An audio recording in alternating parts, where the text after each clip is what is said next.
From the Zoomerplex in historic Liberty Village, the Zoomer, hosted by Marcell Wilson. Welcome to the Zoomer. I'm Marcell Wilson. You've heard about teenage gangs wreaking havoc, random violent attacks and daylight carjackings. These are the stories that suggest a sudden surge in social disorder. But what do the numbers say? Let's break it down. According to the data, violent crime is up to levels unseen since 2007, with homicides hitting a 30-year high. The index for violent crime shot up by nearly 5% in 2022, fueled by spikes in robbery and extortion. Firearm-related crimes involving threats or violence have risen for the 8th straight year, now 60% higher than 2013 levels. Meanwhile, motor vehicle thefts, a crime I recently experienced firsthand, have shot up by 24%. More on that later. But first, we've rounded up a panel of experts to ask, is this an extraordinary crime phenomenon sweeping Canada, or is it part of an ongoing trend? Good to have you all here in studio and one remote. Pat, I'll begin with you because, of course, crime has technically been worse in this country, but the trends feel new. People being randomly stabbed, unprovoked ambushes on police officers, which is a phenomenon we typically associate with south of the border. Your thoughts on what's happening? Has society shifted? I would definitely say there has been a surge in crime, yes. My expertise is more in the auto theft world. So I can tell you that has increased from 2018 when I came in and took over our auto crime unit. We went from probably losing about 800 cars a year to probably losing just under 6,000 a year for York Region, so a massive spike. I know that Toronto and our partner agencies around us are all experiencing the same thing.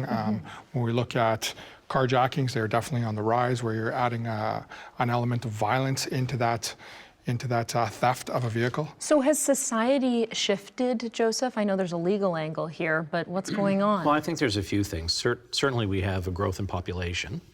So over the last 10 years, our population has grown tremendously. We see difficulty in funding for various important parts of our society, mental health, health in general, education, funding also for the criminal justice system, frankly, is down. So I think we see, a combination of factors that are impacting.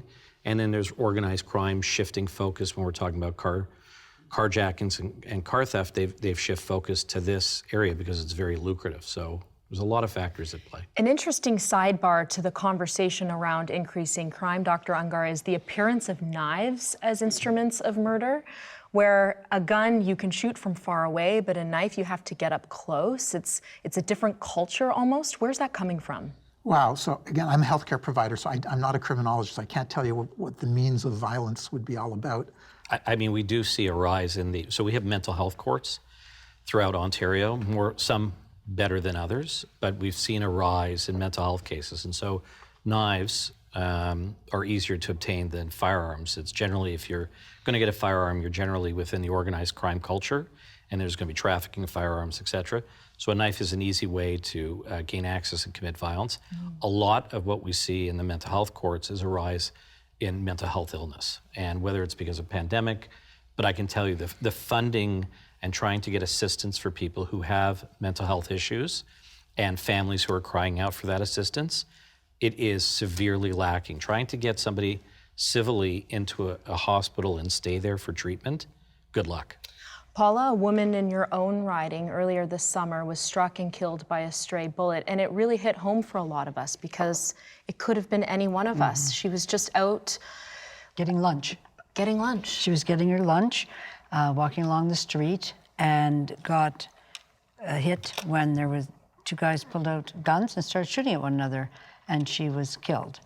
And it was near the safe injection site, so that's really meant, how do we make these places safe? That's really the big question right now in this opioid crisis, because we do have a big opioid crisis in Canada. The sheer randomness of what we're seeing on the streets, it's so disconcerting. Well, exactly. And you talk about knives, but what we're hearing about this year in the schools are pencil stabbings. So pencils are everywhere in a school, and the number of incidents of that are really quite distressing. You know, Joe mentioned earlier mental health supports. That's the concern that we have in the schools, is the mental health supports aren't necessarily there. We don't have enough because of underfunding and cutting back over the years. It is a complex issue, and it is one we will continue to unpack this hour. But first, a quick break. Stay tuned for more on the rise of social disorder in Canada coming up.